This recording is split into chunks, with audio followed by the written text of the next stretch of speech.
Hey guys, and welcome to All Around Hockey, the YouTube channel for the All Around Hockey fan. So we had a big signing that happened last night, a coaching change. Elias Pettersson is he on his way to the Pittsburgh Penguins, and what a trade might look like there. Dylan Larkin and the 32 Thoughts podcast. We're going to dive into that, but also talk about what happened, the news that came out today in that whole situation. Anthony Mantha, his former teammate, is he narrowing down his free agency list to 3 teams? Also, is there a trade happening between the Calgary Flames and the Boston Bruins?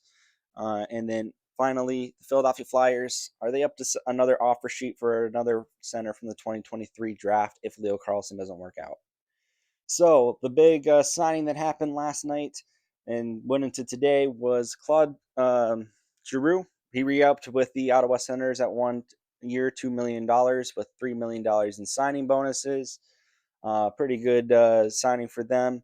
And he's been with the Ottawa Senators for the past 4 years. It did sound like he was possibly going to the Philadelphia Flyers, but with the whole Leo Carlson thing scenario going on, everything's kind of on hold there with the Flyers. So I sounds like Drew was not willing to wait any longer, or that he would just went and wanted to go back to his hometown in Ottawa in what might be his final year. We'll see what happens. But he re-ups with them at one for $2 million. Re-ups with the Ottawa Senators, stays at home, and doesn't go back to Philadelphia.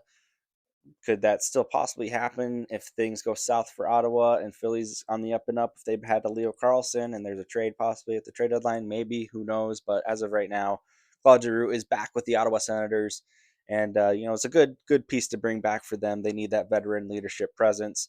Is there a possibility that Giroux is wearing that C? That's now vacant since Brady Tkachuk's with the Florida Panthers. He's a pretty viable candidate, in my opinion, to be a captain. He's a former captain with the Philadelphia Flyers.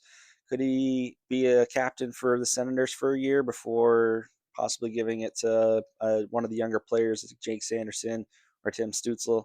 We'll have to see what happens there. But speaking of Ottawa Senator captains, Daniel Alfredsson, the long time Ottawa Senators captain, is on his way to coach for the Toronto Maple Leafs of all teams. That just seems weird to me as a lifelong hockey fan, and I'm sure it's going to seem weird to a lot of you guys who watch this channel. Daniel Alfredsson going to the Toronto Maple Leafs. It was already weird enough when he was a Detroit Red Wing for a season.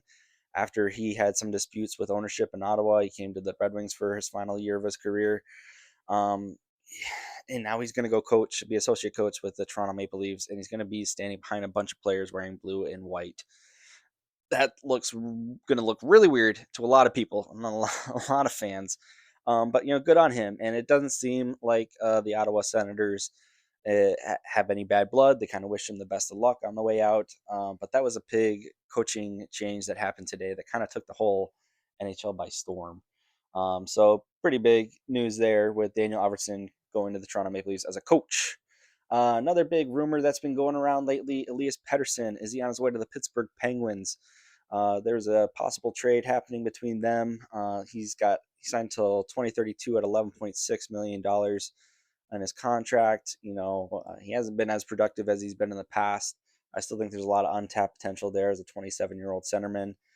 Trade package that I saw that I don't know if it's true or not, might have just been people spitballing it, might be true, is a 2027 first round pick, one of the 5 second round picks that Pittsburgh's has going to Vancouver, along with Rooker McGroarty and Ryan Graves.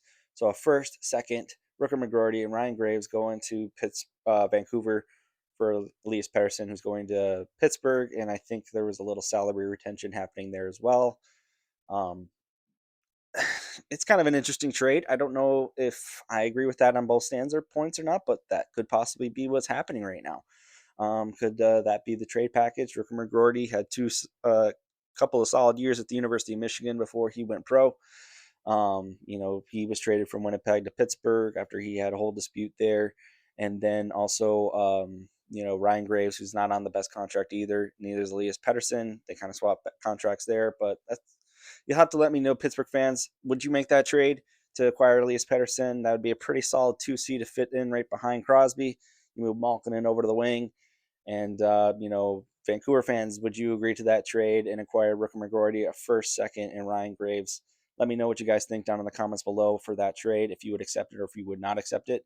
But speaking of Pittsburgh forwards, let's transition over to a former Pittsburgh forward in Anthony Mantha. The 33 goal scorer last year with the Pittsburgh Penguins is possibly narrowing down his free agency search to 3 teams, one's being the Seattle Kraken. They've been in line to try to get a top scoring winger since they tried to get Timmy Panarin at the trade deadline. That didn't work. They tried to get Jason Robertson at the draft. It didn't work. So is the possibility that Anthony Mantha might be signing there in Seattle? They've been looking for a top scoring winger for a while, so maybe they lock him up. Another team linked to Anthony Mantha that I heard about is the Montreal Canadiens. He's French Canadian. A lot of those French Canadians go find their way to Montreal, and they could use the size. Caulfield's not the biggest forward in the whole world. Neither is Ivan Demidov. Slavkovsky is pretty tall, but they definitely could use some more height up there in their top 6 forwards, and that could round it up pretty nicely for them. Another team I've heard linked to Anthony Mantha is the Chicago Blackhawks. They need to get a good scoring winger to go with Connor Bedard. He had a couple of seasons here in Detroit with Jeff Blashill, so could he transition well over there and into his system again? 33 goals is pretty good for them. They need a good goal scorer to go along with Connor Bedard. And that again could round it up to be a pretty solid top 6, along with Frank Nazar and them as well. So those are the 3 teams I heard linked to Anthony Mantha: Seattle, Montreal, and Chicago. We'll see if one of those 3 teams is able to get it done for him. Another rumor that happened is Anthony Mantha's former teammate Dylan Larkin. He was linked to the Carolina Hurricanes in the 32 Thoughts podcast from Elliot Friedman. 4.5-hour podcast. You can't tell me that Elliot Freeman's not dedicated to his job, and he's pretty good at it too.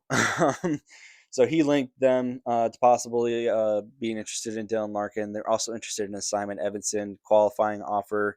It sounded like they were trying to get Pavel Mintyukov before Anaheim locked him up. But now that Anaheim's gotten locked up, they might have changed their minds to go over to Simon Edvinsson. That whole trade saga going on right now. It came out today that Dylan has not increased his trade list from Minnesota, Vegas, and Florida. You have to wonder if he might be interested in maybe a Carolina. They did just win the Stanley Cup. The 3-team trades that he's got were all 3 pretty top cup contenders. Why not go to the team that just won the cup? But as of right now, he still has not increased that trade list. So, that might be a moot point right now. But Steve Yzerman's, from the sounds of it, not looking for futures anymore. He's looking for NHL-ready players, and Carolina's got a lot of those guys. One of the big names that's been linked out there is Alexander Nikishin, and a possible trade with him. He had 11 goals last year with Carolina, was really solid, top 4 defenseman, and shows a lot of potential. Could he be a center package of a Dylan Larkin trade? Other names that possibly could be linked to him: Logan Stankoven, or maybe a Seth Jarvis. Those are 2 proven NHL assets that maybe Steve Yzerman might be interested in. Is Carolina interested in trading them? Who knows? Because we don't know if even Dylan's even interested in go to Carolina or not. But also a couple of young prospects they got: Bradley Nadeau, Felix Ungerstrom. Those are some pretty solid prospects that I think Steve Yzerman might be interested in. But we'll have to see if Dylan's even interested in increasing his trade list or not. As of right now, he is not, according to what we heard today. He's still stuck on those 3 teams, and no trade is, I don't think, even close. So Dylan Larkin might be showing up to training camp with the Detroit Red Wings still. It's either that or he's got to increase that no trade list. We went over that a little bit a couple episodes ago. Please go check that video out if you haven't already. But also Simon Edvinsson, could he be part of a trade that would go there, or does Carolina just offer sheet him? And does Steve Yzerman have to match it? Because offer sheets are going left and right now, and we're going to go over another one here in just a little bit.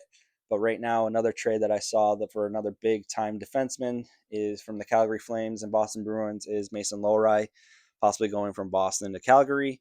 That's a trade I saw linked today. It would be a pretty solid pickup for them. They just got Simon Nemec locked up at 5 years, $7.25 million.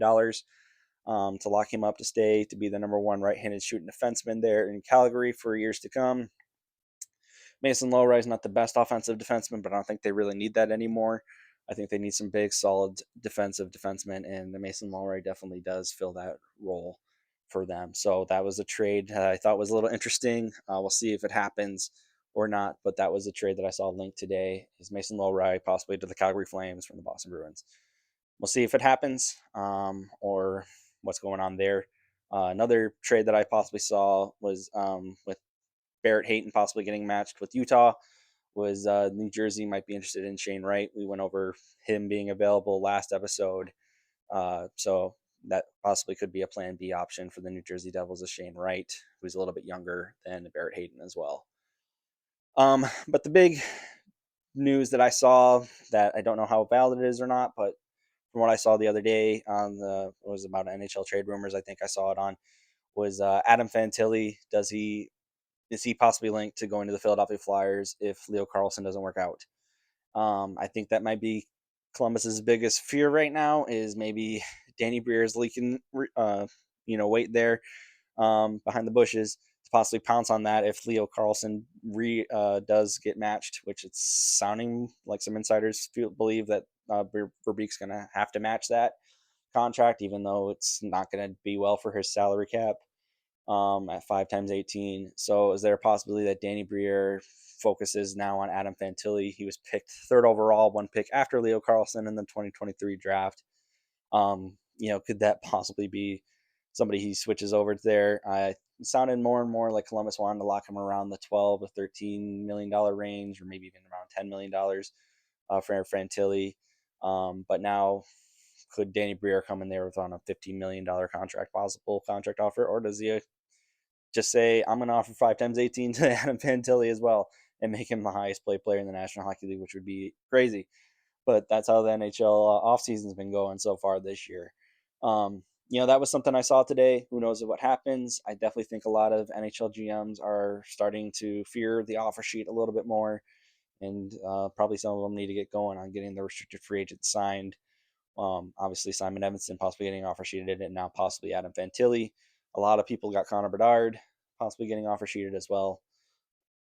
So I think a lot of NHL GMs need to get to moving on signing those restricted free agents, but we'll see what happens.